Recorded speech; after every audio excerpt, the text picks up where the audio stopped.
हनुमानगढ़ी का किला ये देखो, यही चली थी गोलियां, मरने वाले बोल रहे थे राम नाम की बोलियां। लाल कोठी का मैदान ये देखो, जहाँ चली थी गोलियां, कोठारी भाई बोल रहे थे राम नाम की बोलियां। रंगा इतिहास है मेरा शहीदों के खूनों से, बिलखती मांग है ये भी अभागिन माओ बहनों के। अयोध्या में हम मौजूद हैं और अयोध्या में हर कोई इंतजार कर रहा है 22 जनवरी की तारीख का। जब आप अयोध्या में हो, सरयू का किनारा ना हो और साधु संतों का साथ ना हो, तो अयोध्या उसके बिना पूर्ण नहीं हो सकती। अब जब हम साधु संतों के बीच में हैं तो कुछ वाजिब सवाल हैं और कुछ ऐसी बातचीत है जिसके तमाम जो जवाब हैं वो सिर्फ और सिर्फ अयोध्या के आप जनों के जरिए ही मिल सकते हैं। महाराज जी, मैं आपसे ही शुरू करना चाह रहा हूं, कितना इंतजार 22 जनवरी के लिए आप लोगों के मन में है? हालांकि कहा जाता है कि विरक्ति से दूर रहिए, मोह से दूर रहिए, लेकिन प्रभु की भक्ति एक ऐसा मोह है जिससे साधु अपने आप को अलग नहीं कर सकता। देखिए, ये 500 साल का इतिहास है। 500 साल तक 4.5 लाख लोगों ने शहादत दिया है। आज उन कारसेवकों का फल है कि ये सुख घड़ी हम लोगों के सामने आ रहा है। निश्चित तौर से 72 साल तक हमारे रामलला जो हैं वो टेंट में थे। हम लोगों ने देखा है, इतिहास देखा है कि कपड़ा फट जाता था, कमिश्नर परमिशन नहीं देता था कि दूसरा कपड़ा दिया जाए। उस कपड़े को अगर पकड़ा जाए तो फट जाता था। यानी तुलसी का पौधा भी वहां लगाने का आदेश नहीं था। काठ, तुलसी की काठ को धो करके भोग लगाया जाता था। पूरा बरसात, ठंडी, गर्मी, थपेड़ों को हमारे रामलला सह रहे थे।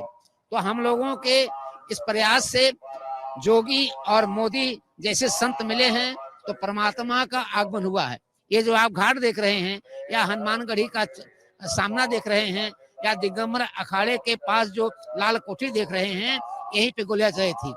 हनुमानगढ़ी का किला ये देखो, यही चली थी गोलियां, मरने वाले बोल रहे थे राम नाम की बोलियां। सरजू जी का तटीय देखो, यही चली थी गोलियां, मरने वाले बोल रहे थे राम नाम की बोलियां। लाल कोठी का मैदान ये देखो, जहाँ चली थी गोलियां, कोठारी भाई बोल रहे थे राम नाम की बोलियां। उसी कोठारी बंधुओं को वहीं पे गोली मारा। सत्यता ये है कि न नेतागिरी है न कुछ है। उन 4.5 लाख लोगों ने जो शहादत दिया है, इसका फल है। रंगा इतिहास है मेरा शहीदों के खूनों से, बिलखती मांग है यह भी अभागिन माओ बहनों के। उन्हीं बिछुड़े शहीदों की कहानी याद आई है, राम जन्मभूमि है तो जिन्होंने सीने पर गोली खाई है। फिर भी हिम्मत न हारे, ने आंसू गिरा, हंस के कंधे पे अर्थी उठाई गई, अपने सगे संबंधी की परवाह न थी, जेल में भी दिवाली मनाई गई। 92 के बाद जो लोग पैदा हुए हैं उनको इतिहास नहीं पता है। ये वरुण दास को पता है, इनको पता है। हम लोगों ने किसी कंधों पे लाशें उठाई हैं, उनके कमर में बोरियां बांध करके लोगों ने सरयू जी के घाट पे डाल दिया है।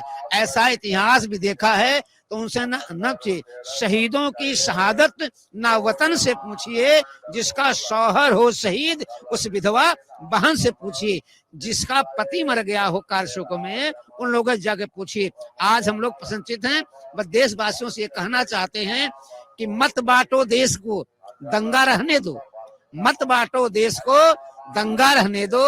हिंदू, मुसलमान, सिख, ईसाई को चंगा रहने दो। आपसे हाथ जोड़ के प्रार्थना करता हूँ कि हमारे मकान पर बस तिरंगा रहने दो, हमारे मकान पर बस तिरंगा रहने दो। बहुत सुंदर। और जैसा महाराज जी ने भी बताया, सरयू जी के किनारे हम हैं। अब जैसे अयोध्या बदली है, ये नया घाट दिखाई देता है, ये सौंदर्यीकरण, सफाई देती है, ये बदलाव, उन्होंने तो कहा कि 2 संत हैं, आप उसका श्रेय और अयोध्या का बदलाव कैसे देखते हैं? देखिए, अयोध्या को जिस प्रकार से माननीय यशस्वी मुख्यमंत्री जी ने बदला, अयोध्या की जिस प्रकार से कायाकल्प किया है, जो राम राज्य की कल्पना थी वह आज साकार होने के लिए जा रहा है। 500 वर्षों से अयोध्या उपेक्षित रहा करता था। 500 वर्षों की लंबी इंतजार अब कुछ घंटों में बच गया है। 5 लाख लोगों से अधिक ने प्राण की आहुतियां दी है राम मंदिर के लिए। अब वह राम मंदिर भगवान के राष्ट्र मंदिर के रूप में जो है परिणित हो जा रहा है। यह राम मंदिर जो है विश्व के सर्वोच्च मंदिर है और विश्व के अद्वितीय मंदिर होने के लिए जा रहा है। अयोध्या को जिस प्रकार से माननीय यशस्वी मुख्यमंत्री ने सजाया है और संवारा है, वह अनोखी अयोध्या, अयोध्या की सर्वांगीण विकास, अयोध्या दुल्हन जैसी सज धज के तैयार है। अयोध्या वह नगरी है, भगवान ने स्वयं कहा, अपि स्वर्णमयी लंका न मे लक्ष्मण रोचते, जननी जनक भूमिश्च स्वर्गादपि गरीयसी। अयोध्या स्वर्ग से भी श्रेष्ठतम अयोध्या है। अयोध्या च प्रब्रह्म सरयू सगुण पुमान तन्निवासी जगन्नाथ सत्यम सत्यम बदाम्य। अयोध्या वह पुरी है जो साक्षात प्रब्रह्म परमात्मा का ही स्वरूप है। अष्ट चक्रा नवद्वारा देवानाम पूरे अयोध्या। यहाँ पे जो ऋग्वेद में वर्णन है कि अयोध्या में 8 चक्र थी और 9 द्वार थी, और कहा गया अयोध्या माया, अयोध्या मथुरा माया काशी कांची अवंतिका पूरी द्वारावती चैव सप्तैता मोक्षदायिका। अयोध्या जो है 7 पुरियों में भी मोक्षदायिका है। अवधपुरी अवधाम धामादपति अवतारणपति राम सकल सिद्धपति जानकी दासनपति हनुमान। यह अयोध्या नगरी है जिसको माननीय श्री मुख्यमंत्री ने सजाया है, संवारा है। अयोध्या पूर्ववर्ती सरकारों से उपेक्षित रहा करती थी। अयोध्या आने से लोग कतराते थे, राम नाम बोलने पर जेल भेज दिया जाता था। आज वह राम पैरी अपने आप कैमरामैन के साथ दिखा सकते हैं जिस प्रकार से राम पैरी को सजाया संवारा। यहाँ गंधाता रहता था, आज यहाँ पे लाखों लोगों को रोजी रोजगार मिल रहा है। लाखों पर्यटक यहाँ आते हैं। अयोध्या के पर्यटक दृष्टिकोण से अयोध्या को जिस प्रकार से माननीय यशस्वी मुख्यमंत्री ने बनाया, सभी रोडों को 4 लाइन से जोड़ने का कार्य किया गया है। राम पथ, भक्ति पथ, जन्मभूमि पथ, धर्म पथ और पंचकोसी 14 कोसी परिक्रमा मार्ग को जिस प्रकार से नवीनीकरण और अयोध्या के जितने प्राचीन मठ मंदिरों थे उनको भी नवीनीकरण सजाने का कार्य किया गया है। अयोध्या को सजाया है, संवारा है। 108 कुंडों को भी जीर्णोद्धार किया जा रहा है। यह अनोखी काम उन्होंने कर रहे हैं। सबके अंदर उत्साह है, आनंद है। अब कुछ पलों का समय बच गया है, इसलिए और उत्कंठा हो रही है कि भगवान शीघ्रता से शीघ्रता अपने भव्य मंदिर में विराजमान हो जाएं। यही आनंद है, यही उत्सव है, इसी की लालसा जगी हुई है। महाराज जी ने वो संघर्ष बताया, आपने अयोध्या की महिमा बताई। हालांकि कहा जाता है कि साधुओं से राजनीतिक सवाल ना हो, लेकिन राजनीति भी हो रही है। कई नेता हैं, आना है नहीं आना है, नहीं आना है तो कुछ कहना है, इन सब पर आपका क्या कहना है? आना सभी चाहते हैं। जिनको निमंत्रण नहीं मिल रहा है वो परेशान है कि मुझे निमंत्रण क्यों नहीं मिल रहा है। सपा के अध्यक्ष से जब पूछा गया तो सपा के अध्यक्ष ने कहा जब भगवान बुलाएंगे तो मैं निश्चित ही आऊंगा। तो मन में सबके है, लेकिन कहीं ना कहीं राजनीति बाधा उत्पन्न कर देती है कि कहीं जाने पर मेरे वोट बैंक तो नहीं खिसक जाएंगे।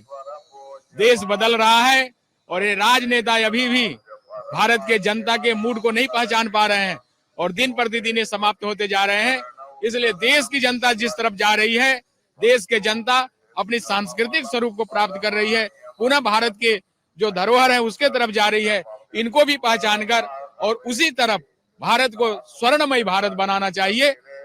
जिस प्रकार से डाल डाल पे सोने की चिड़िया करती है बसेरा, वह भारत देश है मेरा, वह भारत देश है मेरा।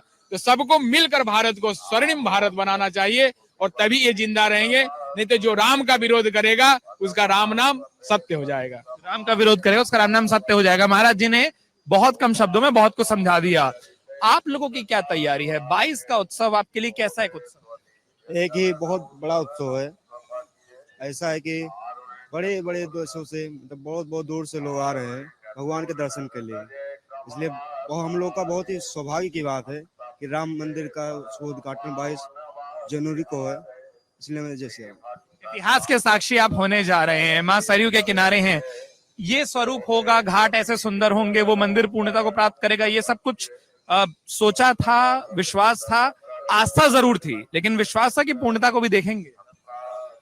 देखिए, मैं सबसे पहले उत्तर प्रदेश के मुख्यमंत्री और देश के यशस्वी प्रधानमंत्री महोदय को मैं सहृदय धन्यवाद देता हूं। और आपके चैनल के माध्यम से मैं बता दूं कि जो आप अभी सुंदरीकरण कार्य देख पा रहे हैं, ये पूर्व की सरकारों में कभी नहीं होता था। अयोध्या को ना करके, बल्कि यदि मस्जिद का कहीं कार्य हो रहा हो तो वहां पर जरूर ये लोग करते थे। चाहे वो समाजवादी पार्टी की सरकार रही हो, चाहे कांग्रेस पार्टी की सरकार रही हो, चाहे बसपा रही हो, चाहे कोई भी पार्टी, अन्य पार्टियों की सरकार रही हो, तो उन्होंने ये मस्जिद को सुंदरीकरण जरूर किया। जहां पर उनका मक्का है, जहां पर मकबरा है, वहां पर सुंदरीकरण जरूर किए हैं। मगर तीर्थ क्षेत्र को, अयोध्या जैसे तीर्थ पवित्र क्षेत्र को उन्होंने कभी ध्यान नहीं दिया। और देख पा रहे हैं आपने, इससे पहले आज नरेंद्र मोदी जी मतलब 10 वर्ष से प्रधानमंत्री हैं। इससे पूर्व में जितने भी प्रधानमंत्री आए, क्या कभी अयोध्या दर्शन करने आए? या कभी राज्य के मुख्यमंत्री, इस मुख्यमंत्री योगी आदित्यनाथ जी से पूर्व के जो जितने भी मुख्यमंत्री रहे, क्या कभी अयोध्या आए? आपने कभी सोचा ये लोग सिर्फ तुष्टीकरण की राजनीति करते हैं, सिर्फ अपना घर, कहीं मुसलमान हमसे विपक्ष में न, हमारे विपक्ष में ना हट जाए, हमको वोट ना दे करके किसी दूसरे को वोट दे दे, इसके लिए राजनीति करते हैं। ये इनके लिए मुसलमान बहुत कुछ हो जाता है, मगर इनके लिए हिंदू का कोई मायने नहीं है। इनके लिए मुसलमान इनका माई बाप हो जाता है, मगर इनका हिंदू कोई नहीं है। ये हिंदू के नाम पर ये सीधा सीधा कलंक है। चलिए, आप सभी ने वक्त दिया, और महाराज जी मैं तो कहूंगा जो संघर्ष गाथा आपने बताई और फिर अयोध्या जी की महिमा जो आपने उन कविताओं के उन पंक्तियों के माध्यम सुनाई, बहुत बहुत शुक्रिया। और मैं हमेशा कहता हूं कि अगर अयोध्या में आप हैं, सरयू का किनारा ना हो, साधु संतों का साथ ना हो, और उनकी जुबान से, उनके मुख से अगर आपके पास जवाब ना हो, तो फिर अयोध्या अधूरा हो जाता है। आप सभी ने अयोध्या को और अयोध्या के होने के चरितार्थ को पूर्ण किया, बहुत बहुत धन्यवाद। और ये जय श्री राम का उद्घोष बाकी था, जिससे अयोध्या की कोई भी बातचीत पूरी नहीं हो सकती। अमर उजाला अब आपके टीवी पर भी। अपने स्मार्ट टीवी पर YouTube पर सर्च करें अमर उजाला, चैनल सब्सक्राइब करें और देखें ताजा खबरें, वो भी HD क्वालिटी में। और हाँ, बेल आइकन दबाना ना भूलें, ताकि हर खबर हो आपके घर। अमर उजाला, निष्पक्ष, निर्भीक, निरंतर।